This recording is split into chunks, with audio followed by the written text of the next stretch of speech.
إن الحمد لله نحمده ونستعينه ونستغفره ونعوذ بالله من شرور أنفسنا ومن سيئات أعمالنا. من يهده الله فلا مضل له ومن يضلل فلا هادي له، وأشهد أن لا إله إلا الله وحده لا شريك له، وأشهد أن محمدًا عبده ورسوله. يا أيها الذين آمنوا اتقوا الله حق تقاته ولا تموتن إلا وأنتم مسلمون. يا أيها الناس اتقوا ربكم الذي خلقكم من نفس واحدة وخلق منها زوجها وبث منهما رجالا كثيرا ونساء، واتقوا الله الذي تساءلون به والأرحام إن الله كان عليكم رقيبا.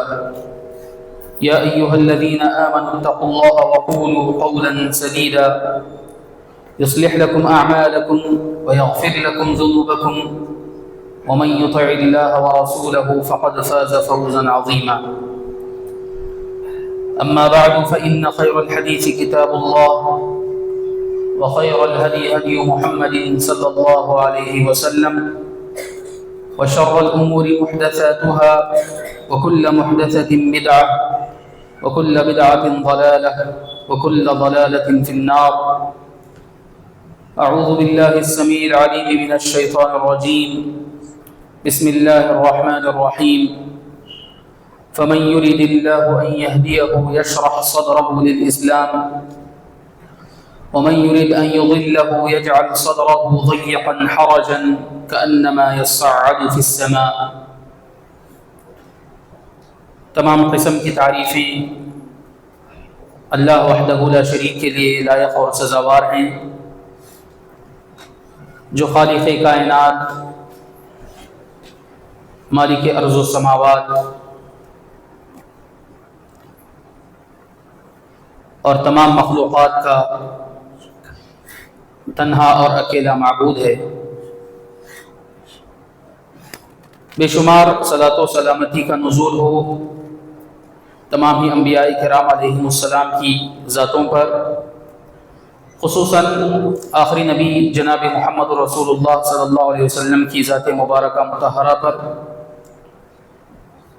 جن کو اللہ تبارک و تعالیٰ نے رحمت للعالمین بنایا، آخری نبی بنایا، اور آپ کو بھٹکی ہوئی انسانیت کے لیے رشد و ہدایت کا سرچشمہ بنایا۔ محترم حضرات، اس دنیا میں زندگی گزارنے والا ہر شخص، چاہے وہ مرد ہو یا عورت، بچہ ہو یا بوڑھا، مالدار ہو یا غریب، نیک ہو یا بد، سب کے سب جس چیز کے متلاشی ہیں اور جس چیز کو چاہتے ہیں، وہ چیز سعادت کہلاتی ہے۔ دنیا کا ہر شخص یہ چاہتا ہے کہ وہ سعادت مند زندگی گزارے، وہ خوشگوار زندگی گزارے، اچھی زندگی گزارے۔ جس طریقے سے دنیا کے اندر انسان سعادت مند زندگی گزارنے کا متلاشی رہتا ہے، ویسے ہی مرنے کے بعد حشر کی عدالت میں بھی کچھ لوگ سعادت مند ہوں گے اور کچھ لوگ بدبخت ہوں گے۔ کچھ لوگوں کے حصے میں سعادت مندی آئے گی اور دوسرے کچھ لوگوں کے حصے میں بدبختی آئے گی، جیسا کہ اللہ نے فرمایا فَمِنْهُمْ شَقِيٌّ وَسَعِيدٌ، کہ کچھ لوگ سعادت والے ہیں اور کچھ لوگ شقاوت والے ہیں۔ سعادت مند شخص کون ہے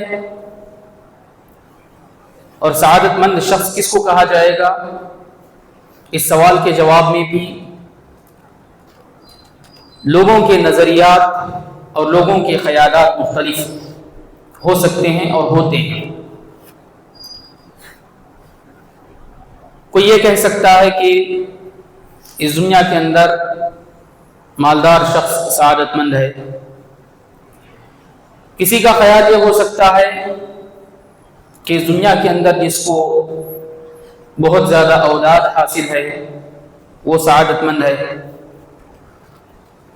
کسی کا ماننا یہ ہو سکتا ہے کہ جو اس دنیا کے اندر مختلف ملکوں کا، مختلف خطوں کا اور مختلف سرزمینوں کا دورہ کرتا رہتا ہے اور اپنی زندگی سیر و سیاحت میں گزارتا ہے، وہ شخص سعادت مند ہے۔ اس طریقے سے لوگوں کے نظریات اور لوگوں کے انداز سعادت کو تلاشنے کے الگ الگ پائے جاتے ہیں، مگر مجھے اور آپ کو ایک مومن ہونے کی حیثیت سے، صاحب ایمان ہونے کی حیثیت سے، اللہ اور اس کے رسول پر ایمان رکھنے والے مسلمان ہونے کی حیثیت سے یہ جاننا ضروری ہے کہ سعادت مند حقیقت میں کون ہے۔ کتاب و سنت کی نگاہ میں، اللہ اور اس کے رسول کے فرمودات کی روشنی میں سعادت مند شخص کون ہو سکتا ہے؟ میرے بھائیوں، یہ ایسا اہم سوال ہے جس کا جواب جاننا اور اسی کی روشنی میں مجھے اور آپ کو زندگی گزارنا ہمارے لیے از حد ضروری ہے۔ اگر ہم کتاب و سنت کا مطالعہ کریں تو کتاب و سنت ہمیں کچھ ایسے راستے بتاتے ہیں، کتاب و سنت ہمیں کچھ ایسے ذرائع اور کچھ ایسی چیزیں فراہم کرتی ہیں کہ یہ چیزیں جس انسان کے اندر ہوں گی وہی حقیقی سعادت مند کہلائے گا۔ اس سلسلے میں سب سے پہلی چیز جو انسان کے اندر ہونا ضروری ہے تاکہ وہ سعادت مند کہلائے، تاکہ اس کی زندگی کے اندر سعادت مندی آئے، وہ یہ کہ انسان کی زندگی میں ایمان، تقوی اور عمل صالح کی روشنی پائی جائے۔ ایمان اور عمل صالح اور اللہ تعالیٰ کا تقوی جو سینوں کے اندر پایا جاتا ہے، یہ سب سے اہم چیز ہے سعادت مند بننے کے لیے اور سعادت مند زندگی گزارنے کے لیے۔ ایمان کے بغیر کوئی سعادت نہیں ہے، عمل صالح کے بغیر کوئی سعادت نہیں ہے، تقوی کے بغیر سعادت کا تصور نہیں ہے، نیکیوں کو اپنائے بغیر سعادت کا کوئی تصور نہیں ہے۔ قرآن مجید کے اندر اللہ تبارک و تعالیٰ نے کتنی مرتبہ ایمان اور عمل صالح کا تذکرہ کیا اور کتنی مرتبہ تقوی اور اس کے مشتقات کا ذکر اللہ تبارک و تعالیٰ نے کیا۔ اگر اس کا جائزہ لیا جائے تو ہمیں پتہ چل جائے گا کہ ایمان اور تقوی اور عمل صالح سعادت مند بننے کے لیے کتنا ضروری ہے۔ اللہ سبحانہ و تعالیٰ نے فرمایا، من عمل صالحا من ذکر او انثى وهو مؤمن فلنحيينه حیاة طیبہ، کہ جو شخص مرد ہو کہ عورت ایمان کے ساتھ عمل صالح کو اپناتا ہے تو ہم اسے پاکیزہ زندگی، بہترین زندگی مہیا کرتے ہیں۔ ایک اور جگہ اللہ تبارک و تعالیٰ نے فرمایا، ان الذين آمنوا وعملوا الصالحات كانت لهم جنات الفردوس نزلا، جو لوگ ایمان لاتے ہیں اور نیک عمل کرتے ہیں ان کی مہمان نوازی جنت الفردوس میں ہوگی، ان کا ٹھکانہ جنت الفردوس کے اندر ہوگا۔ اور اللہ تبارک و تعالیٰ نے ایک اور مقام پر فرمایا، وَلَوْ أَنَّ أَهْلَ الْقُرَىٰ آمَنُوا وَاتَّقَوْا لَفَتَحْنَا عَلَيْهِمْ بَرَكَاتٍ مِّنَ السَّمَاءِ وَالْأَرْضِ، اگر بستیوں والے، قریوں والے ایمان لائے ہوتے، اللہ کا تقوی اختیار کیے ہوتے تو ہم آسمان و زمین سے ان کے اوپر برکت کے دروازے کھول دیتے، آسمان و زمین سے ان کے لیے برکتوں کا سلسلہ جاری ہو جاتا، برکتوں کا نزول ان کے اوپر شروع ہو جاتا۔ یہ ایمان اور عمل صالح کی برکت ہے، یہ ایمان اور اعمال صالحہ کی برکت ہے کہ انسان کی زندگی سعادت مندی کے ساتھ گزرتی ہے۔ میرے بھائیوں، سعادت مندی کا یہ تصور نہیں ہے سعادت مندی کا یہ مطلب نہیں ہے کہ انسان کو کبھی مشکل نہیں آئے گی، انسان کو کبھی پریشانی نہیں آئے گی، انسان کبھی مشکلات کا سامنا نہیں کرے گا۔ یہ سعادت مندی کا مطلب نہیں ہے۔ سعادت مند زندگی کے اندر مشکلات بھی آ سکتی ہیں، پریشانیاں بھی آ سکتی ہیں، اور زندگی کے اندر حوادث کا سامنا بھی ہو سکتا ہے، مگر اس کے باوجود سعادت مند شخص وہ ہوتا ہے جو ان تمام مشکلات کا سامنا صبر کے ذریعے سے کرتا ہے۔ اور جب زندگی کے اندر خوشی آتی ہے، زندگی کے اندر اللہ تبارک و تعالی اچھائیاں عطا کرتا ہے، نعمتیں عطا کرتا ہے، تو ان نعمتوں کا استقبال انسان شکر کے ذریعے سے کرتا ہے۔ تو پتہ چلا کہ سعادت مند شخص وہ ہوتا ہے جو صبر اور شکر کے ساتھ زندگی گزارتا ہے، جس کے اندر صبر پایا جاتا ہے، جس کے اندر شکر پایا جاتا ہے۔ صبر اور شکر یہ دو صفتیں ایسی ہیں جو انسان کی سعادت مندی کو بتاتی ہیں۔ اللہ کے نبی صلی اللہ علیہ وسلم نے صحیح مسلم کی مشہور روایت میں فرمایا کہ عجبا لامر المؤمن ان امرہ کلہ خیر، مومن کا معاملہ بڑا عجیب ہے، اس کا سارے کا سارا معاملہ، اس کی ہر چیز اس کے حق میں خیر ہوتی ہے، بھلائی ہوتی ہے۔ ان اصابته سراء شکر فکان خیرا لہ، اگر اسے خوشی پہنچتی ہے، اگر اسے نعمتیں حاصل ہوتی ہیں تو وہ شکر گزاری کے ساتھ زندگی گزارتا ہے، وہ شکر کرتا ہے، اور شکر گزاری اس کے حق میں بہتر ہے۔ وَإِنْ أَصَابَتْهُ ضَرَّاءُ صَبَرَ فَكَانَ خَيْرًا لَهُ، اور اگر اس کو مصیبتیں آتی ہیں، پریشانیوں کا سامنا ہوتا ہے، تو صبر و تحمل سے کام لیتا ہے، صبر کرتا ہے، اور یہ صبر بھی اس کے حق میں بہتر ہے۔ مومن کی پہچان اللہ کے نبی صلی اللہ علیہ وسلم نے بتائی کہ نعمتوں کے وقت شکر اس کے ساتھ ہوتا ہے، اور نعمتوں کے وقت، پریشانیوں کے وقت صبر کا دامن وہ کبھی چھوڑتا نہیں۔ میرے بھائیوں، شکر کا کیا مطلب ہے؟ یہ شکر حقیقت میں یہ ہے کہ انسان کے دل میں یہ احساس ہو کہ اللہ تبارک و تعالی ہے جو میرے اوپر انعامات اور اکرامات کی بارش کرتا ہے۔ منعم کا تصور انسان کے ذہن و دماغ میں ہو، انسان کے ذہن و دماغ میں یہ بات پائی جاتی ہو کہ اللہ تبارک و تعالی ہے جس کے انعامات اور جس کے اکرامات کے تحت میں زندگی گزار رہا ہوں۔ پھر انسان اس چیز کا ذکر اللہ تعالیٰ کی نعمتوں کے ذکر کے طور پر، تحدیث نعمت کے طور پر ان باتوں کا ذکر اپنی زبان سے کرے کہ اللہ تبارک و تعالیٰ نے الحمدللہ مجھے بہت خوش رکھا ہے، بہت اچھا رکھا ہے، بہت اچھی زندگی میری گزر رہی ہے، زبان سے اس کا تذکرہ کرے۔ اور تیسری چیز، انسان اللہ کی دی ہوئی نعمتوں کو اس کی مرضی کے مطابق صرف کرے۔ شکر گزاری کا تقاضا یہ ہے کہ انسان جو نعمت اس کو حاصل ہے اس نعمت کو اللہ کی پسند میں لگائے، اللہ کو راضی کرنے والے اعمال میں لگائے۔ یہ شکر گزاری کا بہت اہم تقاضا ہے۔ وہ آدمی حقیقت میں شکر گزار نہیں ہے جو اپنی زبان سے تو کہتا ہے کہ اللہ تعالیٰ نے مجھے بہت خوش رکھا ہے، میں اللہ کا بہت شکر گزار ہوں، مگر نعمتوں کو اللہ کی نافرمانی میں لگاتا ہے، اللہ کی جانب سے حاصل شدہ انعامات کو اللہ کو ناراض کرنے والے امور میں لگاتا ہے، تو ایسا آدمی شاکر نہیں کہلائے گا۔ اللہ نے مال دیا ہے اور مال رنگ رلیوں میں اڑایا جا رہا ہے، اللہ کی نافرمانی میں اڑایا جا رہا ہے، اور اللہ کو ناراض کرنے والے امور میں اپنی دولت کو بہا رہا ہے انسان، تو یہ ناشکری ہے۔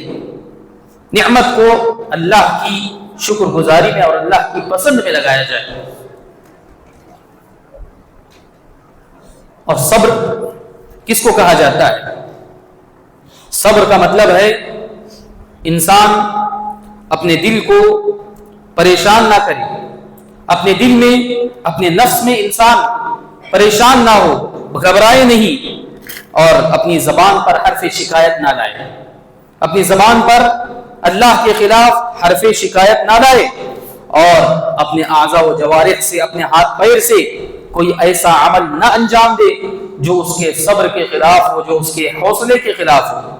جب انسان کو مصیبت آتی ہے، جب انسان کو پریشانی آتی ہے، تو انسان نہ اپنے دل میں گھبراہٹ کو آنے دے، اللہ کے خلاف کوئی بات اس کے دل میں نہ آنے پائے، اور اسی طریقے سے اپنی زبان پر حرف شکایت نہ لائے، اور اپنے اعضاء و جوارح سے کوئی ایسا عمل نہ کرے جو اللہ کے خلاف ہو، اللہ کی پسند کے خلاف ہو، اور اللہ جس کو ناپسند کرتا ہو۔ یہ صبر ہے، اور صبر انسان کی زندگی میں بہت ضروری ہے۔ صبر جب انسان کی زندگی میں آتا ہے تو یہ بہت بڑی دولت ہے جو انسان کو حاصل ہوتی ہے۔ صبر کے بارے میں اللہ کے نبی صلی اللہ علیہ وسلم نے فرمایا ما اعطی احد عطاء خیرا واوسع من الصبر، کہ کسی بھی انسان کو صبر سے زیادہ بہتر اور صبر سے زیادہ کشادہ کوئی نوازش کسی بھی انسان کو، کوئی نعمت کسی بھی انسان کو میسر نہیں ہے۔ یہ صبر سب سے وسیع اور سب سے بہتر نوازش ہے، سب سے بہتر انعام ہے جو بندے کو حاصل ہوتا ہے۔ تو صبر انسان کی زندگی میں ضروری ہے، انسان صبر و ضبط کے ساتھ زندگی گزارے، اور صبر انسان کو اللہ کی اطاعت کی راہ میں کرنا پڑتا ہے، معصیتوں سے بچنے کے لیے صبر کرنا پڑتا ہے، اور اسی طریقے سے اللہ تبارک و تعالیٰ کی جانب سے انسان کے حق میں جو ایسے فیصلے ہوتے ہیں جو انسان کے لیے نقصان، جو انسان کے لیے تکلیف دہ ہوتے ہیں، ایسے فیصلوں پر انسان کو صبر کرنا، اور ایسے فیصلوں پر اللہ تبارک و تعالیٰ کے فیصلوں پر راضی رہنا، یہ بھی صبر کا ایک تقاضا ہے، اور صبر کا یہ بھی ایک مفہوم ہے۔ اللہ تبارک و تعالیٰ جنتیوں سے کہلوائے گا فرشتوں کے ذریعے سے، جب اہل جنت میں چلے جائیں گے تو اس وقت اللہ تبارک و تعالیٰ فرشتوں سے کہلوائے گا سلام علیکم بما صبرتم فنعم عقبى الدار، تمہارے صبر کی وجہ سے، تمہارے صبر کی بنیاد پر تم پر سلامتی کا نزول ہو۔ اور یہ کیا ہی بہترین انجام ہے، کیا ہی اچھا انجام ہے تمہارا۔ میرے بھائیوں، انسان کی حقیقی سعادت مندی یہی ہے کہ انسان آخرت میں رب کے حضور کامیاب ہو جائے، انسان آخرت میں جنت میں چلا جائے اور جہنم کی آگ سے بچا دیا جائے۔ اللہ تبارک و تعالیٰ نے فرمایا فَمَنْ زُحْزِحَ عَنِ النَّارِ وَأُدْخِلَ الْجَنَّةَ فَقَدْ فَازَ، جس آدمی کو جہنم کی آگ سے بچا دیا گیا اور جنت میں داخل کر دیا گیا، یہی آدمی حقیقت میں کامیاب ہے۔ کامیابی اور سعادت مندی کا راز بتایا گیا کہ انسان کو جنت میں داخل کر دیا جائے اور جہنم سے بچا دیا جائے، اور یہ جنت میں داخل ہونا، جہنم سے بچ جانا، یہ انسان کے اعمال کی وجہ سے ہوتا ہے، اور انسان کے اعمال سبب بنتے ہیں انسان کے جنت میں جانے کے لیے بھی اور انسان کے جہنم میں جانے کے لیے بھی۔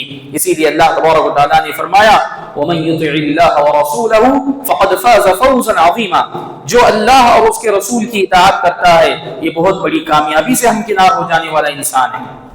اللہ اور اس کے رسول کی اطاعت کی زندگی کو جو گزارتا ہے، اللہ اور اس کے رسول کے بتائے ہوئے احکام و فرامین کی روشنی میں جس کی زندگی گزرتی ہے، یہی وہ انسان ہے جو حقیقت میں کامیاب ہے، اور یہی وہ انسان ہے جو حقیقت میں سعادت مند ہے۔ میرے بھائیوں، انسان اس دنیا کے اندر معصیت میں وقت لگاتا ہے، اس دنیا کے اندر اللہ کی نافرمانی میں اپنے ایام کو گزارتا ہے، اپنے دن رات اللہ کی نافرمانی میں گزارتا ہے، تو انسان کو ہو سکتا ہے اس دنیا کے اندر کچھ مزہ مل جائے وقتی طور پر، کچھ اس کو اچھا محسوس ہو، مگر انسان کا یہ سارا مزہ اور انسان کی یہ ساری خوشیاں اگر انسان کو جہنم میں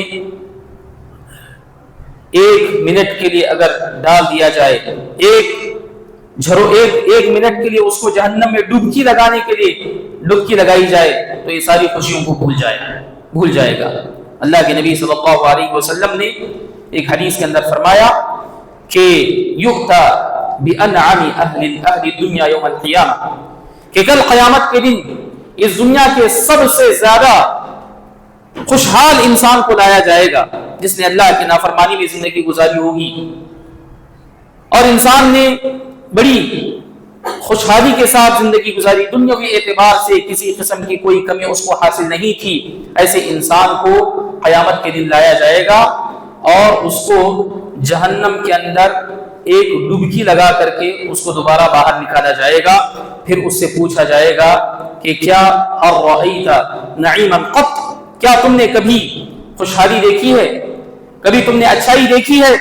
تو وہ آدمی اس دنیا کی ساری خوشیوں کو بھول جائے گا اور کہے گا کہ پروردگار میں نے کبھی کوئی خوشی دیکھی ہی نہیں ہے۔ اور اس کے مقابلے میں اگر کوئی شخص اللہ کی اطاعت و فرما برداری کے اندر مشکلات کا سامنا کرتا ہے، اللہ کے دین پر عمل کرتے ہوئے اس پر مصیبتیں آتی ہیں، پریشانیاں آتی ہیں، مگر اللہ کے دین پر عمل کرنے کی خاطر وہ ان مصیبتوں پر صبر کرتا ہے، ان پریشانیوں پر صبر کرتا ہے، ایسا آدمی اس بات کو اپنے ذہن میں رکھے کہ آخرت میں اس کا انجام بہترین ہونے والا ہے۔ آخرت کی نعمتوں کے مقابلے میں، جنت کی نعمتوں کے مقابلے میں یہ دنیا کی مصیبتیں، یہ دنیا کی پریشانیاں، یہ دنیا کے آلام و مصائب اس کی زندگی کے آخرت کی نعمتوں کے مقابلے میں، جنت کی نعمتوں کے مقابلے میں کوئی حیثیت نہیں رکھتے۔ اسی حدیث میں اللہ کے نبی صلی اللہ علیہ وسلم نے فرمایا یؤتی بأبأس اہل الدنیا یوم القیامہ، کہ اس دنیا کے اندر جس نے بڑی مشقتوں والی، پریشانیوں والی زندگی گزاری ہوگی، ایسے آدمی کو اللہ تبارک و تعالی قیامت کے دن حاضر کرے گا اور اس کو جنت کے اندر ایک مرتبہ ڈبکی لگائی جائے گی، پھر اس کو اللہ تبارک و تعالی باہر نکال کر کے پوچھے گا ہل رأیت بؤسا قط، اے میرے بندے بتا کیا تم نے کبھی زندگی کے اندر مصیبتیں اور پریشانیاں دیکھی ہیں؟ تو بندہ کہے گا کہ پروردگار میں نے زندگی کے اندر کوئی پریشانی نہیں دیکھی ہے، کوئی مصیبت میں نے نہیں دیکھی ہے۔ جنت کے اندر ایک لمحے کے لیے جا کر آنے کے بعد اس دنیا کی ساری پریشانیوں کو، اس دنیا کی ساری مشقتوں کو انسان بھول جائے گا۔ یہ ہے جنت، اور یہ ہے جنت کی نعمتیں جو اتنی عالی شان ہوں گی۔ اللہ تبارک و تعالیٰ نے اس جنت کا وعدہ بندوں سے کیا ہے جو ایمان اور عمل صالح کے ساتھ زندگی گزارتے ہیں، اور یہ نعمتیں ایسی ہیں کہ اللہ تبارک و تعالیٰ نے فرمایا فَلَا تَعْلَمُ نَفْسٌ مَا أُخْفِيَ لَهُم مِّن قُرَّةِ أَعْيُنٍ، کہ جنتیوں کی آنکھوں کی ٹھنڈک کے لیے اللہ تبارک و تعالیٰ نے جو چیزیں، جو انعامات چھپا کر رکھے ہیں اس کو کوئی شخص نہیں جانتا، کوئی نفس نہیں جانتا ہے۔ جنت کے انعامات کیسے ہیں، جنت کی خوشیاں کیسی ہیں، جنت کی راحتیں کیسی ہیں، ان کو کوئی آدمی جانتا تک نہیں ہے، بلکہ کوئی آدمی اپنے تصور میں بھی نہیں لا سکتا۔ جیسا کہ نبی کریم صلی اللہ علیہ وسلم ایک حدیث قدسی کے اندر فرماتے ہیں کہ اللہ نے فرمایا اعددت لعبادی الصالحین ما لا عین رأت ولا اذن سمعت ولا خطر على قلب بشر، کہ میں نے اپنے نیک بندوں کے لیے، میں نے اپنے صالح بندوں کے لیے ایسی نعمتوں کو جنت میں تیار کر رکھا ہے جس کو نہ کسی آنکھ نے دیکھا ہے، نہ کسی کان نے سنا ہے، اور نہ کسی دل نے اس کا تصور کیا ہے۔ کوئی انسان اس کا تصور بھی نہیں کر سکتا ہے۔ ایسی بہترین نعمتیں ہیں اور ایسی بہترین جنت ہے ایمان اور عمل صالح کے ساتھ زندگی گزارنے والوں کے لیے۔ اور توحید، اللہ تبارک و تعالیٰ کی ذات پر کامل عقیدہ اور توحید کی زندگی، یہ سعادت مندی کی پہچان ہے اور یہ سعادت مندی کا راز ہے۔ توحید، اللہ تبارک و تعالیٰ کی ذات پر عقیدہ رکھنا اور اللہ تبارک و تعالیٰ پر توکل رکھنا۔ توکل توحید کے ارکان میں سے ایک اہم رکن ہے۔ انسان سعادت مند بننا چاہتا ہے تو اس توحید کو اور توکل کو اپنے سینے میں مضبوط کرے۔ اللہ تبارک و تعالیٰ نے فرمایا فَمَن يُرِدِ اللَّهُ أَن يَهْدِيَهُ يَشْرَحْ صَدْرَهُ لِلْإِسْلَامِ، اللہ تبارک و تعالیٰ جس انسان کو ہدایت سے نوازنا چاہتا ہے ایسے انسان کے سینے کو اسلام کے لیے کھول دیتا ہے۔ وَمَن يُرِدْ أَن يُضِلَّهُ يَجْعَلْ صَدْرَهُ ضَيِّقًا حَرَجًا، اور اللہ تبارک و تعالیٰ جس آدمی کو گمراہ کرنا چاہتا ہے تو ایسے آدمی کے سینے کو، ایسے آدمی کے دل کو تنگ کر دیتا ہے۔ تو جس آدمی کے سینے میں توحید کی روشنی آ جاتی ہے، جس آدمی کے دل میں توکل آ جاتا ہے، تو پھر ایسا آدمی بڑی سعادت مندی کے ساتھ زندگی گزارتا ہے۔ جس آدمی کے دل میں توحید اور توکل نہیں ہوتا ہے تو ایسا انسان ہر معاملے کے اندر، ہر مسئلے کے اندر پریشان نظر آتا ہے۔ جس آدمی کے دل میں توکل ہوتا ہے وہ یہ سمجھتا ہے کہ اس کائنات کے اندر وہی ہوتا ہے جو رب کی رضامندی ہوتی ہے، اللہ تبارک و تعالیٰ کی رضامندی کے بغیر، اللہ تبارک و تعالیٰ کی مشیت اور چاہت کے بغیر اس دنیا کے اندر کوئی ہو ہی نہیں سکتا، کوئی عمل ہو ہی نہیں سکتا۔ اور میرے حق میں، میرے مقدر میں جو ہوتا ہے وہ مجھے مل کر رہے گا، اور جو میرے مقدر میں وہ نہیں ہے، جو چیز نہیں ہے وہ مجھے نہیں مل سکتی۔ اس اعتقاد، اس تصور اور اس بھروسے کے ساتھ جو آدمی زندگی گزارتا ہے، تو ایسا آدمی اگر کوئی چیز اس کو حاصل نہیں ہوتی ہے، کسی چیز سے وہ محروم ہو جاتا ہے، کسی نقصان کا شکار ہوتا ہے، تو ایسا انسان اپنے آپ کو پریشانی میں نہیں ڈالتا ہے، ایسا انسان اپنے آپ کو مصیبت میں نہیں ڈالتا ہے، بلکہ وہ یہ سوچ کر کے زندگی گزارتا ہے کہ اللہ تعالیٰ نے میرے مقدر میں نہیں رکھا تھا، اسی لیے وہ چیز مجھے میسر نہیں آئی۔ یہ توکل ہے جو انسان کو سعادت مند بناتا ہے، یہ توکل ہے جو انسان کو ہر حال میں خوش رہنے کا اور ہر حال میں راضی برضا رہنے کا ہنر اور سلیقہ سکھاتا ہے۔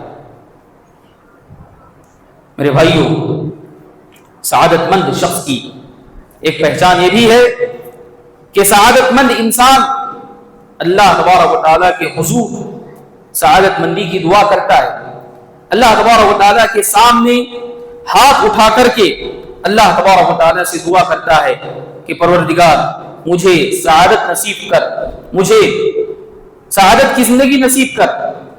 اللہ تبارک و تعالیٰ نے قرآن مجید میں فرمایا وَمِنْهُمْ مَنْ يَقُولُ رَبَّنَا آتِنَا فِي الدُّنْيَا حَسَنَةً وَفِي الْآخِرَةِ حَسَنَةً وَقِنَا عَذَابَ النَّارِ کہ کچھ لوگ ایسے ہیں جو اللہ تعالیٰ سے دعا کرتے ہیں کہ پروردگار ہمیں اس دنیا کے اندر بھلائی عطا کر، آخرت میں بھلائی عطا کر، اور ہمیں نار جہنم سے بچا دے۔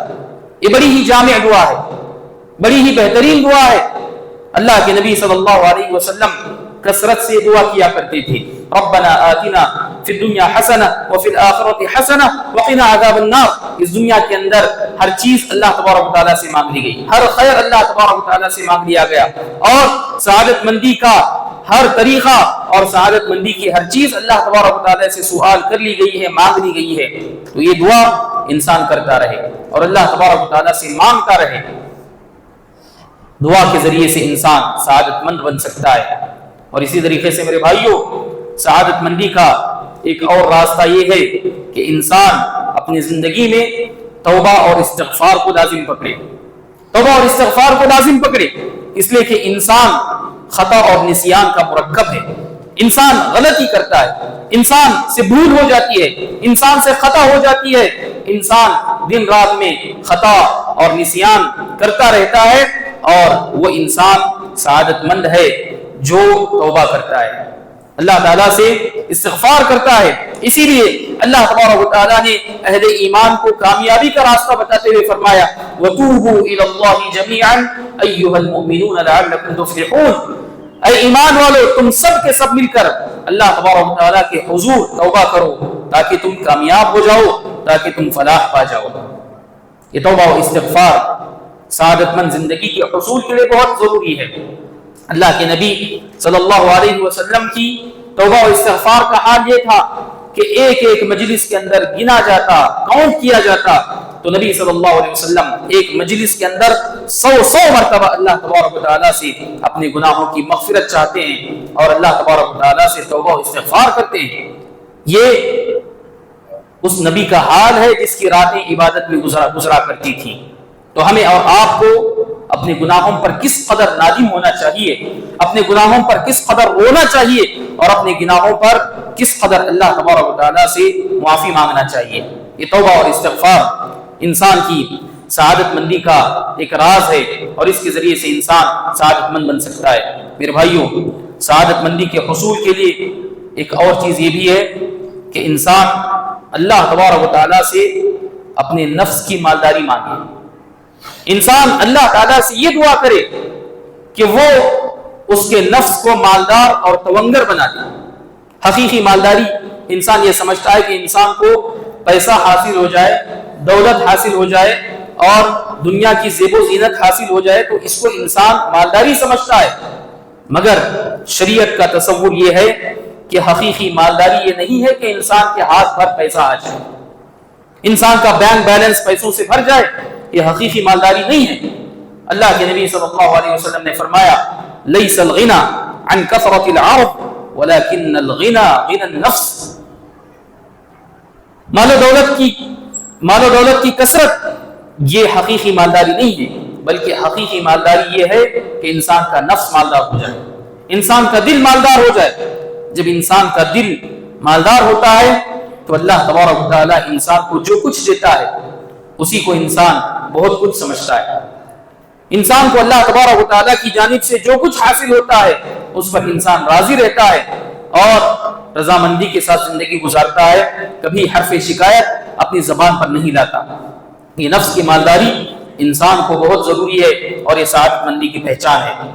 تو اس دنیا کا ہر شخص سعادت مندی کے حصول کے لیے جو پریشان نظر آتا ہے اور سعادت مند زندگی کی تلاش میں لگا رہتا ہے، تو حقیقی سعادت مندی وہ ہے جو انسان کو ایمان کے ساتھ، عمل صالح کے ساتھ زندگی گزارنے پر انسان کو ابھارتی ہے. اور سعادت مندی یہ نہیں ہے کہ انسان اللہ سے کٹ کر زندگی گزارے، اللہ کی تعلیمات سے، رسول کی تعلیمات سے کٹ کر کے زندگی گزارے. یہ حقیقی سعادت مندی نہیں ہے، بلکہ یہ تو انسان کے حق میں بدبختی کو کھینچ کر لاتی ہے. اللہ تبارک و تعالیٰ نے فرمایا وَمَنْ أَعْرَضَ عَنْ ذِكْرِي فَإِنَّ لَهُ مَعِيشَةً ضَنْكَ وَنَحْشُرُهُ يَوْمَ الْقِيَامَةِ أَعْمَى. کہ جو شخص میرے ذکر سے روگردانی کرتا ہے تو ہم اس کو تنگ زندگی عطا کرتے ہیں، اس کو تنگ زندگی میں ڈال دیتے ہیں. وَنَحْشُرُهُ يَوْمَ الْقِيَامَةِ أَعْمَى. اور قیامت کے دن ایسے انسان کو اندھا بنا کر کے ہم اٹھائیں گے. یہ انسان کی بدبختی ہے. رب کی تعلیمات پر عمل نہ کرنا یہ انسان کے لیے بدبختی ہے اور انسان کی سعادت مندی کی دلیل نہیں ہے. تو آج کے اس خطبے کا خلاصہ یہی ہے کہ ہم اپنی زندگی کے اندر ایمان، عمل صالح، تقوی، توحید، صبر اور دعاؤں کے ذریعے سے سعادت مندی کو حاصل کرنے کی کوشش کریں. رب العالمین سے دعا ہے کہ اللہ تبارک و تعالی ہم تمام لوگوں کو سعادت کے حصول کے حقیقی اسباب کو اپنانے کی توفیق عطا فرمائے. دین اسلام کے ہر چھوٹے بڑے عمل کو اپنی زندگی کے اندر لانے کی توفیق عطا فرمائے. شریعت کی ہر قسم کی مخالفت سے اللہ تبارک و تعالیٰ میری اور آپ کی حفاظت فرمائے. اللہ تبارک و تعالیٰ تمام مسلمانوں کو ایمان اور عمل صالح کی توفیق عطا فرمائے. دنیا بھر میں جہاں مسلمان پریشان حال ہیں ان کی پریشانیوں کو دور فرما. پروردگار جو مسلمان بے روزگار ہیں ان کو حلال اور پاکیزہ روزی عطا فرما. جو مسلمان مقروض ہیں ان کے اوپر سے قرض کا بوجھ اتار دے. پروردگار جو مسلمان فوت پا چکے ہیں پروردگار ان کے ساتھ خیر کا معاملہ فرما، ان کو اعلیٰ علیین میں جگہ عطا فرما، ان کی قبر کو ان کے اوپر پر نور کر دے اور ان کی قبر کو ان کے لیے کشادہ کر دے. پروردگار مسلمانوں کو ہر قسم کے چھوٹے بڑے فتنے سے بچائے رکھ اور ان کی حفاظت فرما. پروردگار مسلمانوں کے بچوں کی اصلاح فرما، ان کے نوجوانوں کی اصلاح فرما، ان کے بزرگوں کی اصلاح فرما اور ان کی عورتوں اور خواتین کی اصلاح فرما. پروردگار ہمیں جب تک دنیا میں باقی رکھ توحید و سنت کے ساتھ باقی رکھ اور جب ہمارا خاتمہ ہو تو خاتمہ بالخیر ہو. آمین وآخر دعوانا ان الحمد للہ رب العالمین. بارک اللہ لنا ولکم فی القرآن العظیم ونفعنا وإیاکم بما فیہ من الآیات والذکر الحکیم انہ تعالی جواد کریم بر رحیم رب حلیم.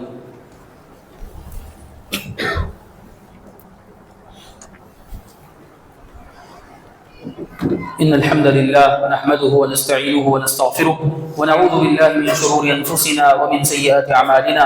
من يهده الله فلا مضل له ومن يضلل فلا هادي له وأشهد أن لا إله إلا الله وحده لا شريك له وأشهد أن محمدا عبده ورسوله. أما بعد فأعوذ بالله من الشيطان الرجيم. بسم الله الرحمن الرحيم. إن الله وملائكته يصلون على النبي يا أيها الذين آمنوا صلوا عليه وسلموا تسليما. اللهم صل على محمد وعلى آل محمد كما صليت على إبراهيم وعلى آل إبراهيم إنك حميد مجيد. اللهم بارك على محمد وعلى آل محمد كما باركت على إبراهيم وعلى آل إبراهيم إنك حميد مجيد. اللهم انصر من نصر دين محمد صلى الله عليه وسلم واجعلنا منهم واخذل من خذل دين محمد صلى الله عليه وسلم ولا تجعلنا منهم. آمين.